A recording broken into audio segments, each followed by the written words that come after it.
Oh, welcome in.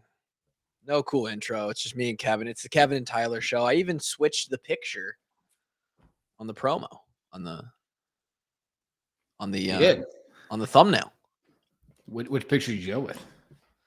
Picture of me and you holding The phone in the hot tub? What? You know which picture I'm talking about. Phone in the hot tub. Second year of camp, I think. Yeah, second year of camp. Oh. Oh, no. Picture of me and you holding the Big Ten West trophy. Oh, cool. That was a cool trophy. Had to go back and dig for it because there was somebody, I put out when I tweet out the episode, I put the thumbnail of the YouTube video. That thumbnail has included, it's very lazy. It's not like Kevin and I and Drake have a ton of pictures of us out there that I'm just going to swap in and out. Like, we don't have high def cameras where we're all in the same studio recording, so we can take a new thumbnail every single video. So the picture I've been using is just the one that we took at the meetup. Kevin's taking a call, and that's okay because I can. Well, he's this CEO striker, so sometimes you got to take a call in the middle of the podcast, and if it goes for 15, 20 minutes, that's all right. Anyway, somebody chimed in after I tweeted out the episode Monday and said, "Hey, can we get a new picture that Drake isn't involved in? Can we get Drake out of the photo?" And I was like, "Well, he's not gone forever, but I suppose for during the season we could come up with something different." And so it's either that or, and you guys can choose for anybody that gives a shit or not. Oh, by the look on Kevin's face, we're not going to have him very long. What's that? Kev, dog, what's up, brother? Bullshit, man. Do you have to go to work?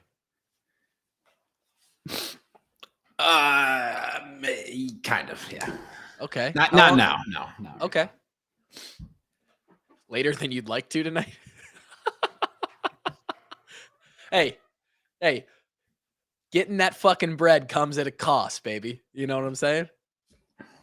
Kev, you live for this shit. You're a grinder. You're a Gruden grinder. Gruden grinder. Yeah, that's what it takes to be a trauma rep. That's for damn sure. Anyway,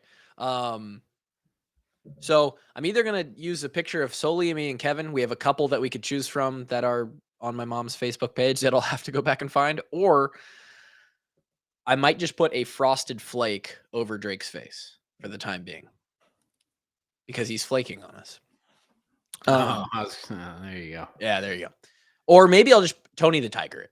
Tony the Tiger will go in the middle, and then me and you on the outside. Anyway, we play Illinois this week. It's a family connection there for you, Kevin. Indeed. Your dad was a rock star offensive lineman for them in the late 70s, early 80s? Early 80s, 82 to 85. There you go. In their heyday. 83, 82. Are they bringing it back to how good they were in the 80s? Do you think they'll go to a Rose Bowl this year? It's not likely. So I guess the answer is no. They went to a Rose Bowl, huh? They were that good. They went to a Rose Bowl. Yeah. Didn't you know it's a Ward family tradition? You go to the Rose Bowl, you get your ass kicked. Who did they get their ass kicked by? They got their ass kicked by UCLA. I think it was like 45-9 or something like that. Jesus Christ. Ward didn't lose as bad. A Ward walks into the Rose Bowl, and it's bad news Bears. Do we have a guest on the podcast? Yeah. Do we want to get a guest on? Sure. This individual played football for the Hawks. Is it your brother? It is. Yeah, he just walked through the front door. I don't know why we haven't had Ryan on as a guest yet. Yeah, I don't know. Does Ryan want to come on for a guest sometime? Yeah, you've never asked me before. Yeah, I think I have. No, you've talked about having guests on. I've never received a formal. Oh, he's salty as fuck. He wants a formal invitation from the CEO. Like, hey, you guys talk about guests. Let me be on the show. Now, we've talked about having you on the show before. That you can come on, and then never heard anything else about it. Well, fuck. Well, it's got to be immediate then. We are gonna have to. He's got to be number one as we roll into the off season and we start doing guests again. Let me check my busy schedule for the. I will say, you know what? I'll write something up on some nice looking letterhead, and we'll send you a legitimate request, and hopefully you'll bless us with your time, Ryan Ward. There's a comedian, by the way, that sounds exactly like Ryan. Who's that? God, I just scrolled across one of his TikToks. I'll have to find him, but it's uncanny. If you didn't watch it, you'd think, oh my God, that's Ryan Ward talking. It's crazy. Anyway, Illinois. You got any thoughts on Illinois past the fact that your dad played there and we beat the shit out of him a couple times? Although we were in a ball game with him in 16. That was until McCarron decided to save us on a punt return. Yeah, I'm trying to think back. We beat the hell out of them in 14, I think. 15 was actually a kind of a close game too. It was a sad game too, because that was the game that Drew got hurt.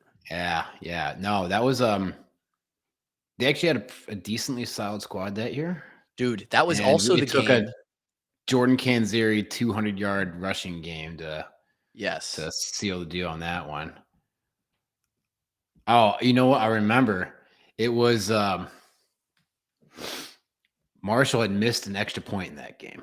He did. And it's the fourth quarter, and Illinois has got the ball, and we're up 26-20. And Yep. Would really like to be up 7 points right now. I remember that a lot, actually. And then Jordan Canzeri had we ran the ball with Jordan 9 times in a row or something like that. Yes. I think we got a field goal out of that drive, and then we're able to get a turnover, and that was the end of that game. I will say we missed the extra point, but Marshall also kind of was clutch because he hit 3 nice field goals in that game. That's true. Well. Yeah. So, but in the moment you do look back and you're like, come on, you couldn't hit the fucking chip shot to put us up a solid 7. You know? They fucking moved it back 20 yards in the pros because it's supposed to be automatic. Right. I actually like that they moved it back in the NFL.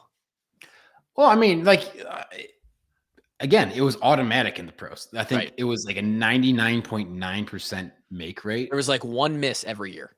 And it's just are we wasting everyone's time or what are we doing right now? Yeah. Yep. Okay. Illinois. Other thoughts on Illinois? I described their locker room as the basement of a 70s or 80s house.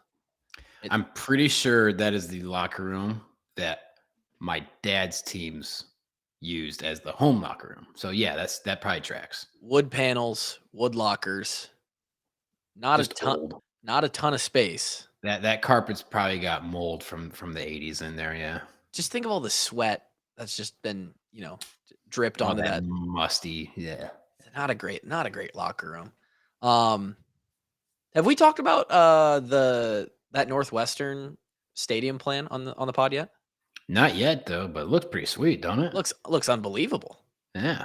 It's only going to hold 38,000 or something like that. But I think that only takes away 7. I think it only held 45 to begin with. Really? That's all Ryan Field holds? It was less than 50. I know that. That feels right because they don't have any end zone seating. They do have minimal end zone seating in the south end zone. A little bit in the south? Had none. Yeah. Yeah. Wasn't the one year, did they switch sidelines so that it looked like on TV they had fans in the stands or something? Yeah, they did that. I remember.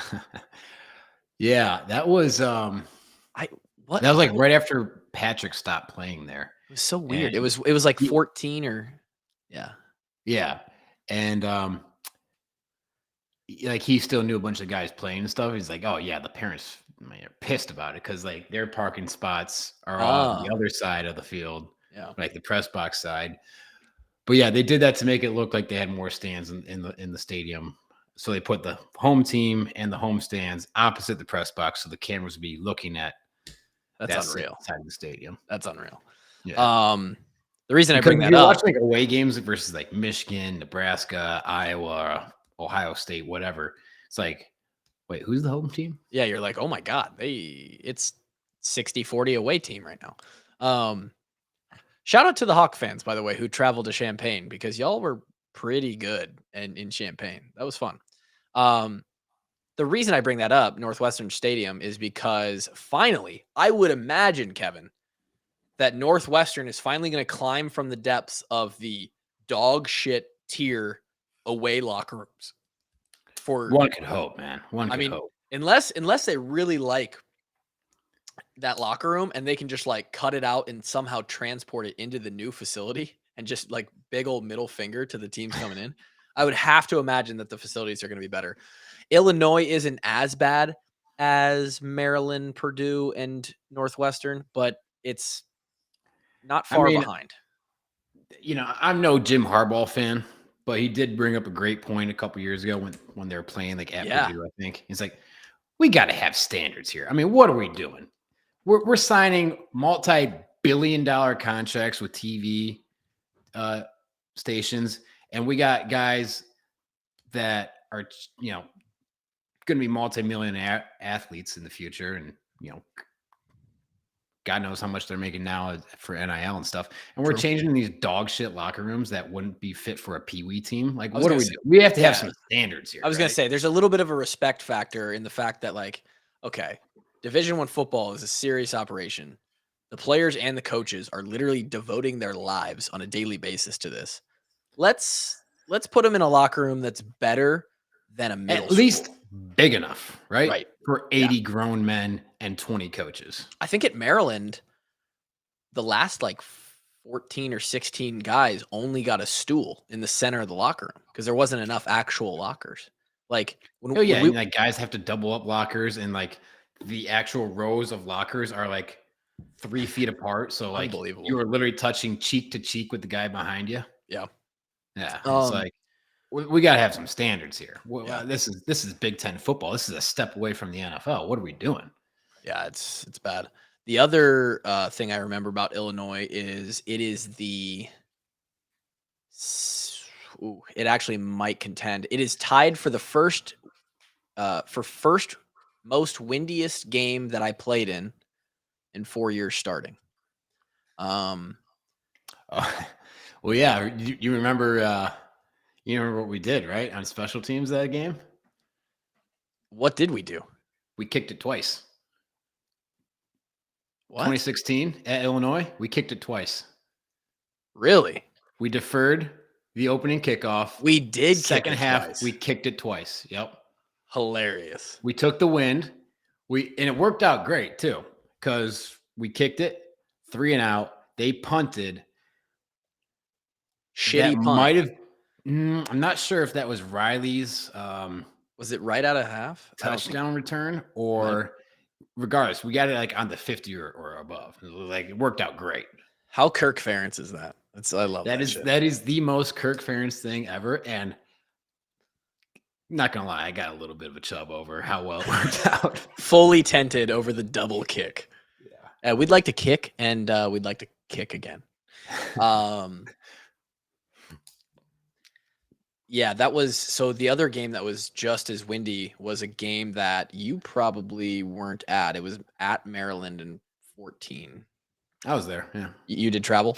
I don't remember it being super windy though. Very, very windy. It calmed down as we got into the second quarter and into the second half. But the beginning of that game, I was like significantly worried about punt snaps. It was blowing the punt snap 4 to 5 yards horizontally by the time it made it back to Cornbreath.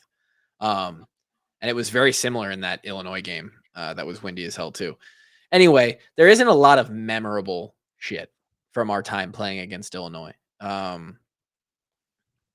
They are trying their damnedest to build a program over there. Illinois with the Tiger Hawk tattoo.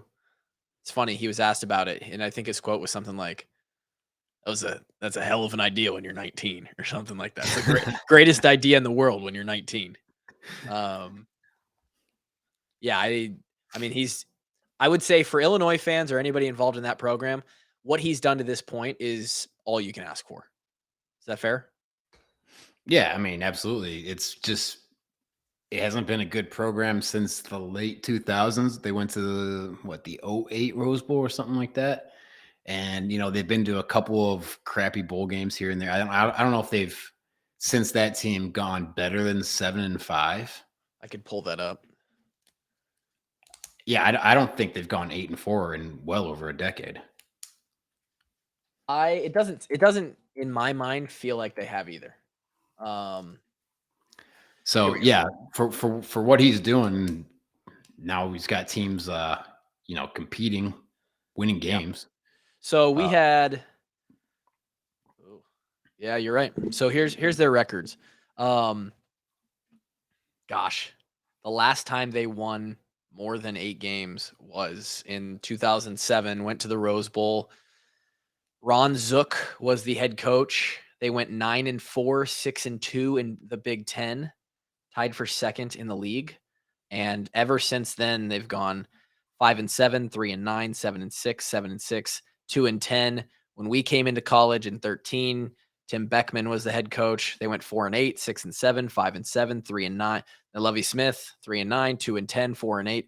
Lovie couldn't do shit there. 2-6, and then 5-7 last year in Brett's first year, which is an improvement over 2-6 in 2020. And now, what are they? 4-1? They are 4-1 with wins over Wisconsin. Impressive win over. I mean, Virginia is not a great team, but they beat them really soundly. A tough loss versus Indiana. I think that was week 1 too. So they have a running back named. That was week 1, but they played week 0. So yes, that was their second game. They not only have the. Wow, they have the best scoring defense in the country. Is that right? That's. I mean. Holy shit. Look, they gave up 6, gave up 20, gave up 3, gave up 0, gave up 10.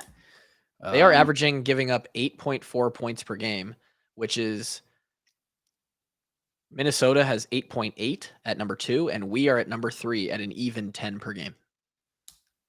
3 Big Ten teams lead the country. And herein was why you have that over-under at 35.5. Now, I don't think their defense, I think it's good. I think that they are extremely improved over the last few years. I don't think it's as good as advertised through those first 5 games. I mean, opponents have been shaky. Wyoming's in a rebuilding year. Indiana put up 23 on them. That's average, I guess. I mean, Virginia is not a very good team this year. Chattanooga is Chattanooga. 10 versus Wisconsin was good, but Wisconsin's just fired their head coach. So how good are they? I don't know. We have to talk about that too, because we kind of brushed over that on our Sunday podcast. Their defense is supposedly number 1 in the country. We'll see. Not that our offense is a great test of that, but hopefully it's not as good as 8.4. I'll tell you this: if they hold us to 8.4 points, well, first of all, that'd be impressive to hold us to a fractional point. Like what? How's that work out? That would be incredible.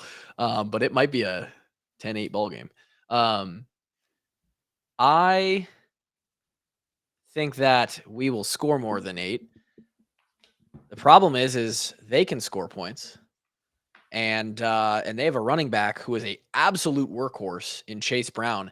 He leads the country as far as running backs go in rushing yards at 733 yards in 5 games. That's impressive. I mean, that's 150 yards a game, almost. It's pretty good. Yeah, I mean, he's like you said, he's their workhorse. They like to feed him, and their offense, just like any Brett Bielema offense, it starts with the run game. So, how's their passing game? That's the question. Average. They brought in a transfer from, I want to say he's from Syracuse. I don't think he's anything special. I think he's a game manager type guy. They ask him to make easy throws, not turn the ball over. Tommy DeVito.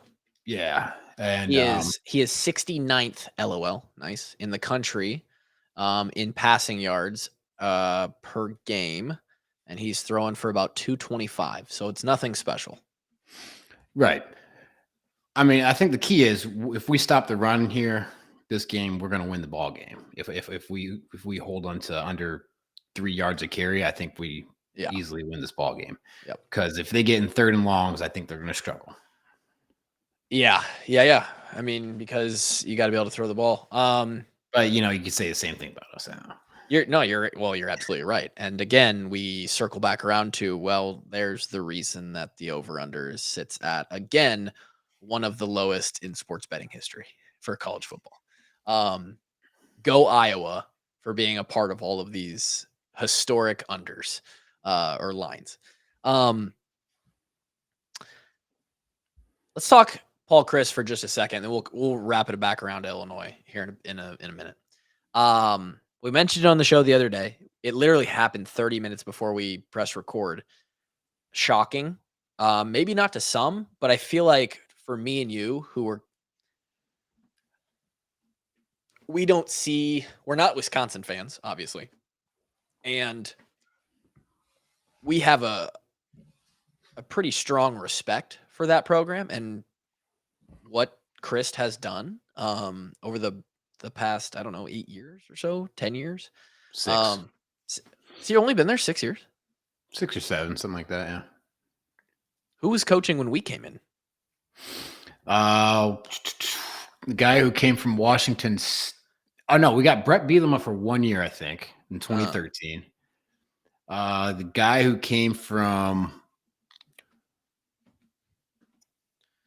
was it Washington? Oregon State. Guy came from Oregon State. I'm drawing a blank on his name. White, maybe? Gary White? Is that it?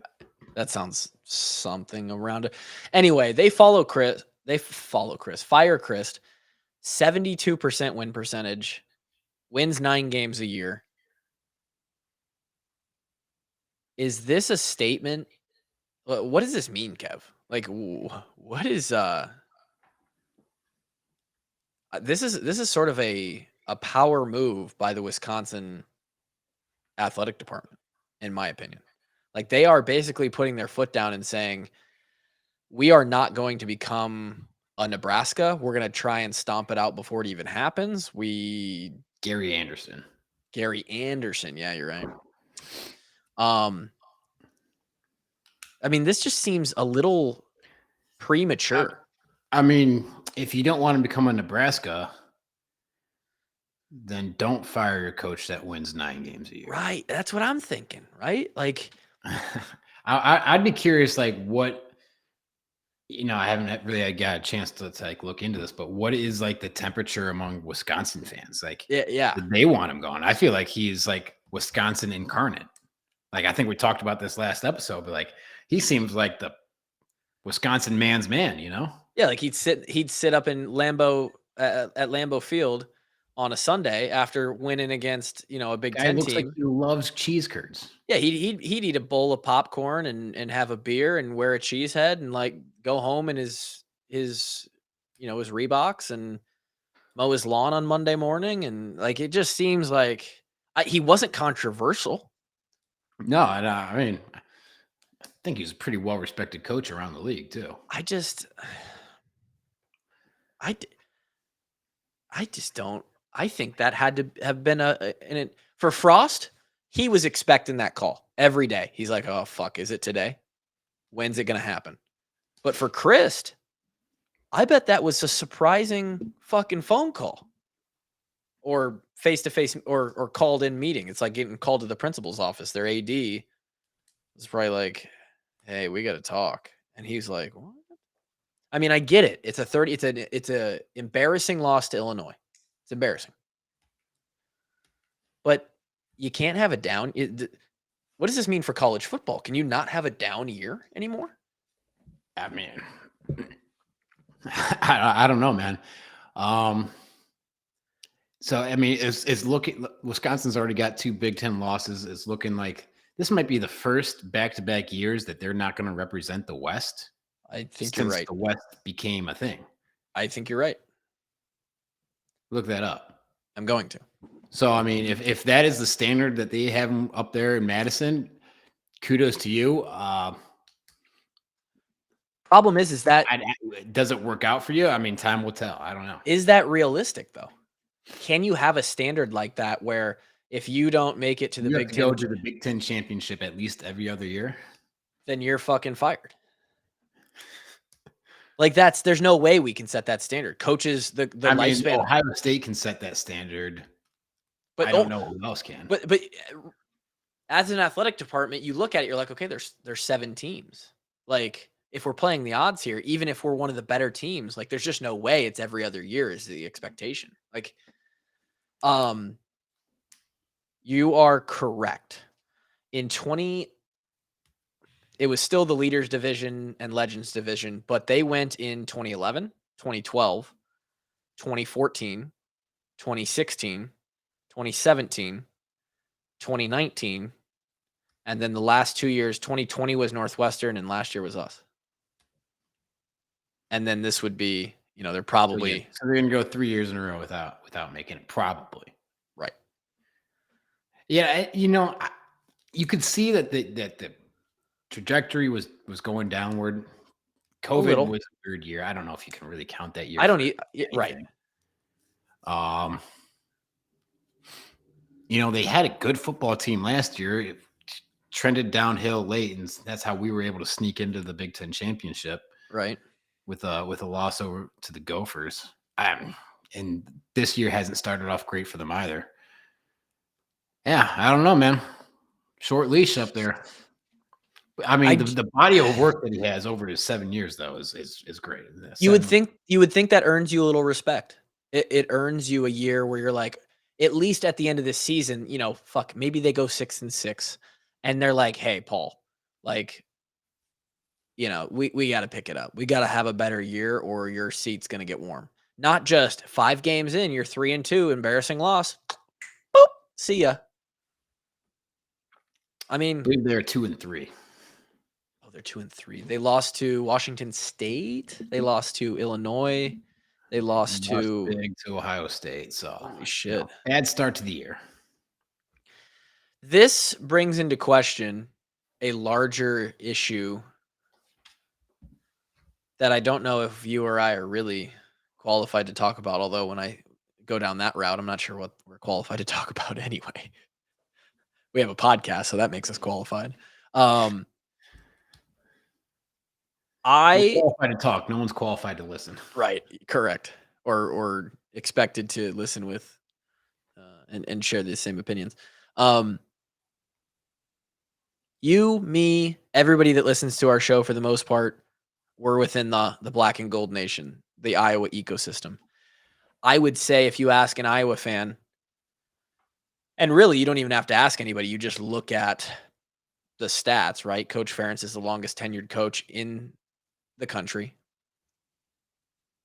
I would have to say that as far as seats being hot, KF year in and year out is like, hey, he's got the most stable job in the country. And not to say that this means anything in regards to KF's job, but you would think that a lot of Wisconsin fans would be like, yeah, Chryst has a pretty cushy seat too. But then this happens and you're like, fuck, I guess anything can happen. Like it makes me concerned because I don't think it's completely out of the possibility that if things didn't go well this year, maybe next year, that some dumb decisions could be made within the Iowa athletic department, that would be regretted. I don't know. It's just like, but I mean, it's a dog eat dog world. It's cutthroat. People want to win games, and the only way you can't fire the kids, right? Can you though? I mean, I don't know. You can bench them, but I mean, Gary Barta can't go to Spencer and be like, "Hey, sorry, I know Coach Ferentz has you as the starting quarterback, but I've been reading a lot of tweets recently, and you're just not the people's pick, so you're sitting this week. Like there's nothing, so you fire the people who make the decisions, and it's the head coach, or I don't know. It just is a very interesting move. This opens up now 2 jobs in the West. Wisconsin and Nebraska are going to be open jobs at the end of the year. Who do you think? What is the more attractive job? I was just going to ask you the same question. I don't know. Because you know what? The media sucks Nebraska off. They love Nebraska. Because when you think back to like the glory days of college football or whatever you want to talk about, right. Back in the day, Nebraska was the shit, right? Yeah. They were a blue blood college football program back in the day. It's just like the same like when Texas was down, the media was still all over Texas. You're right. They are very similar programs. That's an incredible comparison. They're the same.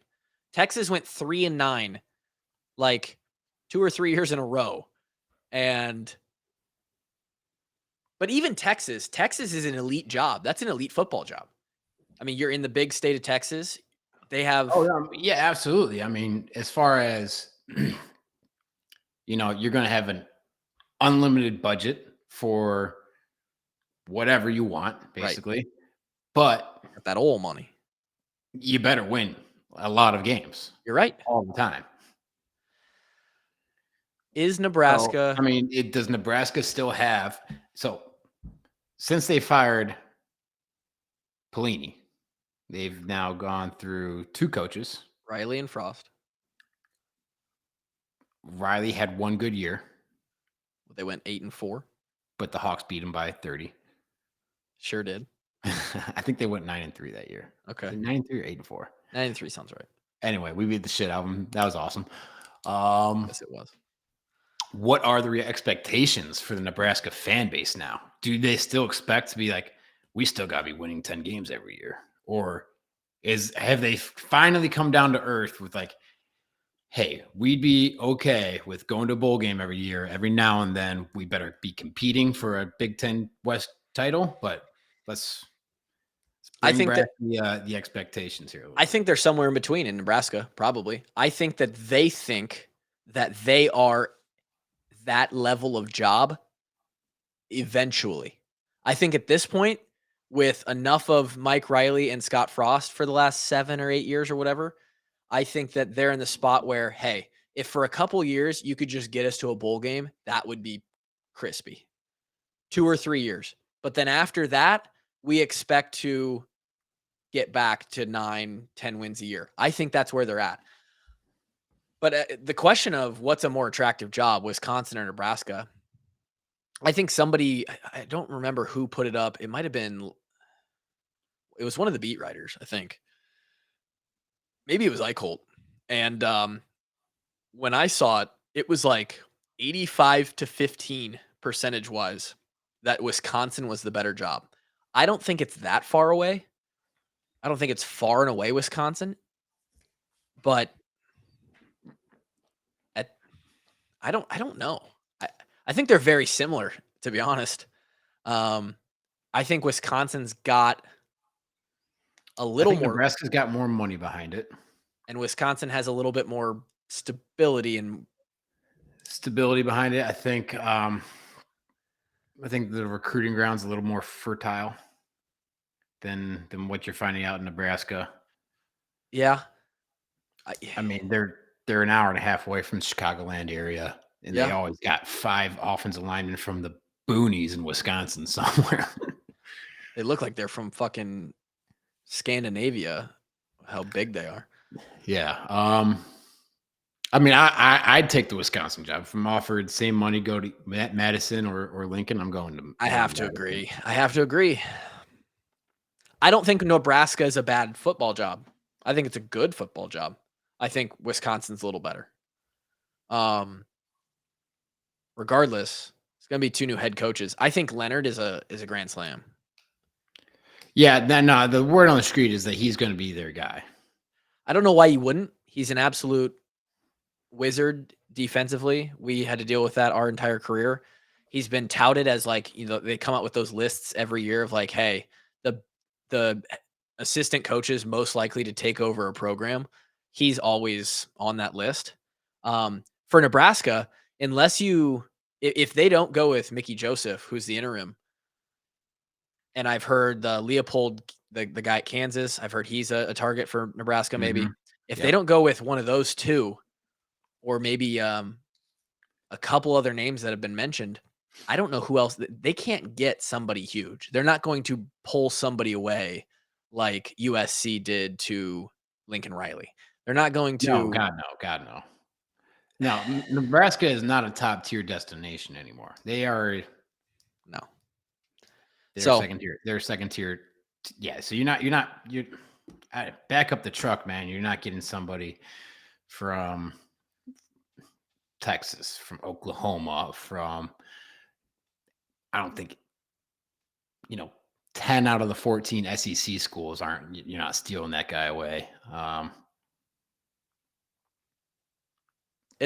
Yeah, I don't know. Whoever does get the job at both places nowadays, they love bringing up Matt Campbell, but I don't know. I think Matt Campbell's a good coach, but his stock has gone down. That's what I'm saying, right? It's like, how good of a coach? Although he definitely turned Iowa State into a competitive program for 100%. Sure. And I actually think that he'd probably crush at Nebraska or Wisconsin. But you could also say this: the years that they were supposed to be at their best, they underperformed. You're right. But just as well as I, like, how many variables go into that, and is it really? Of course, tons. Yeah. But we'll move on. But that's record. It's an interesting conversation, and it just feels like nobody's safe anymore. The other day, you asked me to find the odds on the Big Ten West before the season. I found those for you. Wisconsin was at plus 185. Oh, that's got to be plus 10,000 now. Tough ticket. Nebraska was second at plus 250. That's just hilarious. So the top two favorites to win the West are now looking for new coaches. Purdue was third at plus 370. Yep, that was a popular pick, actually. And still might be an okay pick, depending on if they can get healthy. They're 1-1. Iowa sat right in the middle at fourth, plus 550. Minnesota at plus 900. Illinois at plus 3,300. You'd love that ticket right now. Would love an Illinois ticket. Wouldn't. I mean, I wouldn't mind. Do you have the current ones right now? Can you pull those up? I could try and find that. I also brought up the odds to win just the Big Ten outright. Odds to win Big Ten. Yeah, Illinois plus 3,300 to win the West. Think about it. They already beat Wisconsin. They're favorites versus Iowa. Yep. They'll probably be favorites versus Nebraska, and Purdue, Minnesota. Not sure where that line will be, but it'll probably be a one score either way. They can beat everyone else in the West. So plus 3,300 ticket would be awfully nice to be holding on to. I'm not sure who their crossover games are. I know they already played Indiana. They've got Michigan State is another crossover who is, I think they'll be favored versus them. They have them at home, and then they have to go to Michigan. So they got one tough crossover game. So this looks like it was before the game the other day. This is the most current I can find. And this is also just to win the Big Ten in general. But with its odds, it kind of gives us an idea of who has the best odds based on where they sit in the ranking order. For the West, Minnesota has the best odds of winning the Big Ten. Or wait, to win the Big Ten championship. Yep, and that was at plus 800. Next was Wisconsin. They're probably not second anymore. This is before the games on Saturday? Yes, before Wisconsin lost to Illinois. We were third at plus 4,000. Then it was Purdue, then Illinois, Nebraska, and Northwestern. You could get Northwestern before Saturday at plus 40,000 to win the Big Ten championship. Ohio State sits at the top at minus 260. That's worth a $5 bet, right? I don't think it is. I don't think it is. Yeah, it's interesting. If you had to put money down right now, who are you choosing in the West? And this is unfortunate, but I'm picking Illinois. Now you're telling me I just got to pick somebody or with the odds? drop the odds. You just have to pick the team that is going to end up in Indianapolis from the West. Can I plead the fifth on this one? It's almost impossible, dude. I mean, there's a lot of parity.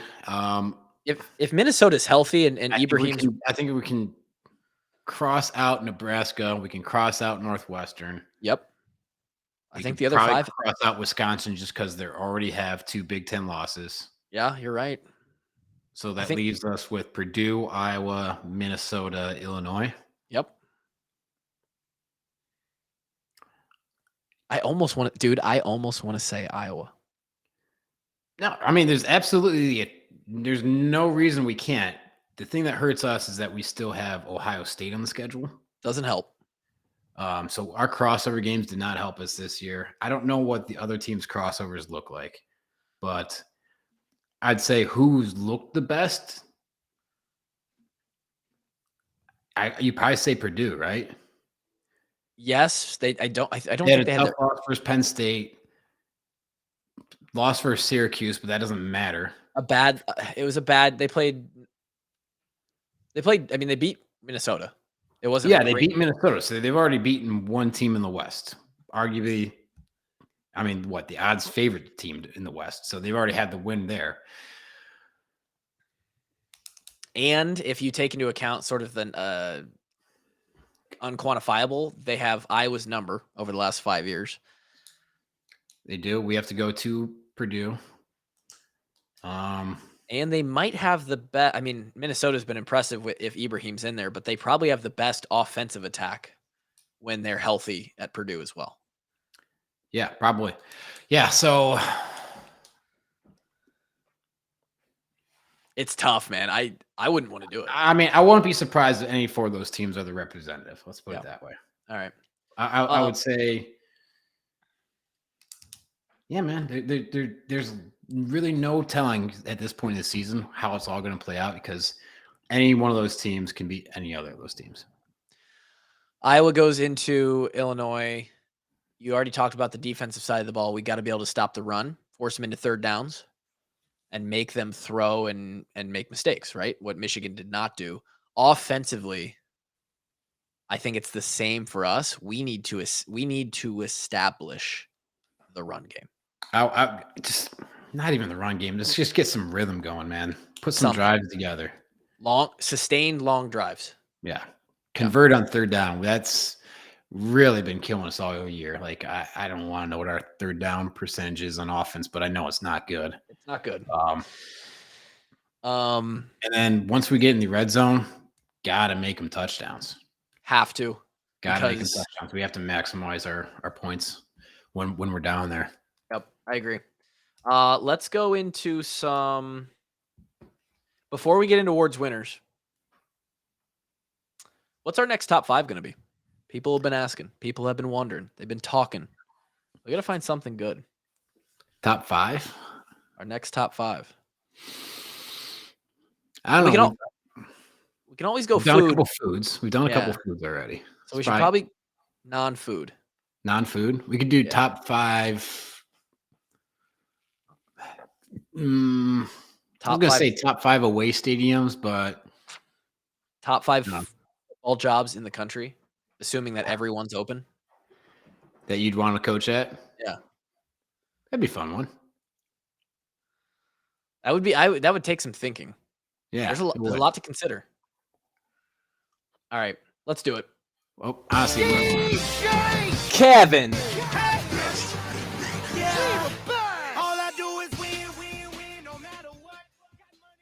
You win most of the time, at least the majority, according to your record. 7-5. I would be better, but you jinxed me. I fucked you hard that week. That's my fault. It's completely your fault. I'll never use another Adam Levine meme on you again. I am 5 and 6-1. I believe 5 and 6-1 with a push. Drake sits at 3-9. Fade Drake. And I forgot to get Drake's picks, so he's not even going to have picks on the show tonight. They'll be on the graphic tomorrow, or I guess today when you're hearing this. But let's choose some games. What do we got? Kevin Ward. All right, man. Hotty toddy, gosh almighty, who the hell are we? I like the Ole Miss Rebs -17 at Vandy. Okay. Vandy got absolutely destroyed by Alabama last week. I don't like that that chant because you're an Ole Miss adjacent fan because of Alyssa. Yeah, she did treat me. She did teach me that chant. Yeah, I do want to go to an Ole Miss game sometime. The tailgates look incredible. I'm sure it is. I'm sure it's a great environment. So yeah, minus Ole Miss 5-0, off to a pretty good start this year, coming off a big win over a good Kentucky team. Yep. Vanderbilt is, they're better than years past. Maybe, I don't know. They still not good. They're still not good. I think Ole Miss kind of rolls this game. Give me Ole Miss by at least 17. Okay. This other game, I'm between one and another of which one I want to give you. Don't hold out on me now.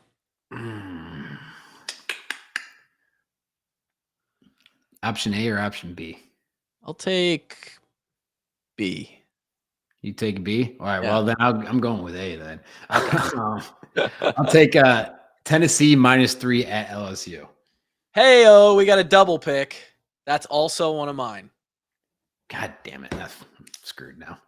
No, we're good, dude. That doesn't ever happen. We're good. You think? Yes. Tennessee -3 against LSU. LSU's dog shit. I wouldn't say they're dog shit. Their coach is next on getting fired. He's lucky that they didn't get more blown out. Or not Brian LSU. Kelly? No. Sorry. I got totally mixed up. This guy just fucking got there. I got totally mixed up with Auburn last week. They played Auburn. Auburn's coach is on. Yeah, I got that mixed up. Yeah. LSU's they played Auburn. Auburn they is played Auburn really tight. And Auburn does not look like a good football team. He's about to get fired. Auburn's going to get fired. Yeah. Tennessee offense has kind of been going crazy this year, so I think Tennessee goes into Baton Rouge and wins that game, and hopefully by more than 3. Yeah, it feels. Yeah, I agree. All right, give me your third pick. Last but not least. Oh, here we go. Road Dog, 6:30 p.m. Give me the fucking Hawks, man. Iowa +3.5 is going to be one of the lowest totals in like history, and you're giving me a field goal and a hook. Please give me the Hawks. What the hell? Hawks by a fucking million. Oh, the fans love it. Let's go. All right. That's amazing. Might have to clip that. I got Tennessee -3. As Kevin corrected me on, LSU is not horrible. They're not Joe Burrow LSU. And I got this feeling that Tennessee they're going to keep rolling. Rocky Top. Okay. Right beneath that on the Vegas Insider page that I'm on. Now, this is going to bite me in the ass because this is just how betting goes. Oklahoma looked like dog shit a couple weeks in a row. Texas, they've looked pretty decent. Is their quarterback back? I don't know, but I don't care. Yeah, that's probably something you should know before you bet the game. Don't give a fuck. -7, give me the Longhorns, baby. Give me the Longhorns. This is strictly out of spite of the Sooners who fucked me last week. Well, they're going to fuck you again this week because... You're probably right. Because you don't know if your quarterback's playing. Well, yeah, you're right. This is why you shouldn't bet with me, folks. And then... But apparently just like shooting darts blind, you're going to go about 500 with a Cleveland anyway. Right. So. Yeah. And that's about how I've been the last 3 years. I'm right around 500. I think I've slipped by just over 500 both years. And then let's back it into the Big Ten. Noon Eastern kickoff. Michigan at Indiana. I don't love the fact that it's 21.5, but I don't care. Michigan was impressive last week. I love how clean they played. I don't think Indiana's a very good football team. And Michigan is going to beat them. Where's that game at? It's in Indiana. Okay. Bloomington? Is that where they're at? Yep. I like the Wolverines. I think that the Michigan-Ohio State game at the end of the year is essentially the Big Ten championship before the Big Ten championship. And Michigan is on a warpath to get there and do it again. McCarthy looks good. Corum is good. Give me Michigan. Tennessee, Texas, and Michigan. All to cover. The boost of the week, by the way. Shout out to DRF Sportsbook. You see it on the screen. Kevin is he's just waiting for me to say this because he loves to shit on my picks. I got this from somebody else. This is the game day, game of the week. First time that game day will see the Kansas Jayhawks play. It's TCU. Is it really? It's TCU at Kansas. Okay. An over-under line of 68.5. It's a lot of points. They're going to put on a show. We're going over. Wow. Over 68.5 of the game day, game of the week. Jayhawks and Horny Toads over. Points, baby. Points. That's a lot of points, man. It's a lot of points. Give me some Big 12 football. Give me a 50-42 game. I don't care. That's our DRF boost of the week. Shout out to DRF for sponsoring the podcast. They are the official sponsor of the Washed Up Walk-Ons. If you guys want to take advantage of some, all of their money back from sponsor us because our boosts have gone poorly, except for last week. They have to have made boatloads of us off of us because of the first 4 boosts that we did. Shout out to me on that one. Yeah, they're the Walk-On Sportsbook. They are a great place to go and find analytics and hell, man, you're getting plus 110 on what should be a minus 110 bet. Yeah, it's just worth the money. It's just cashing you in right there. Just a good bet. Yeah. And that's what the DRF people are doing for us. What you would call pot odds. Yeah, you like that. Yeah. That's all I've got. I don't want to extend this Illinois preview out any further than it needs to be. I think we talked some good conversation here tonight. I know Kevin, he's stressed out because he got a call at the beginning of the podcast. He's got to go take care of some 87-year-old's knee, I'm sure, stick some metal in her. And no, I just got to go drive around. No surgeries tonight. Surgery will be tomorrow. You just have to go drive around? Yeah, they just want me to drive around, have a good time at night, and listen to some songs, and okay, maybe drop some stuff off here or there. Okay, all right. Well, for Kevin and myself, like I said, we'll get Drake's picks on the graphic tomorrow. We'll also come up with a top 5. Maybe we'll do the one that I suggested, and let's hope the Hawks can go to Champaign and grab a win.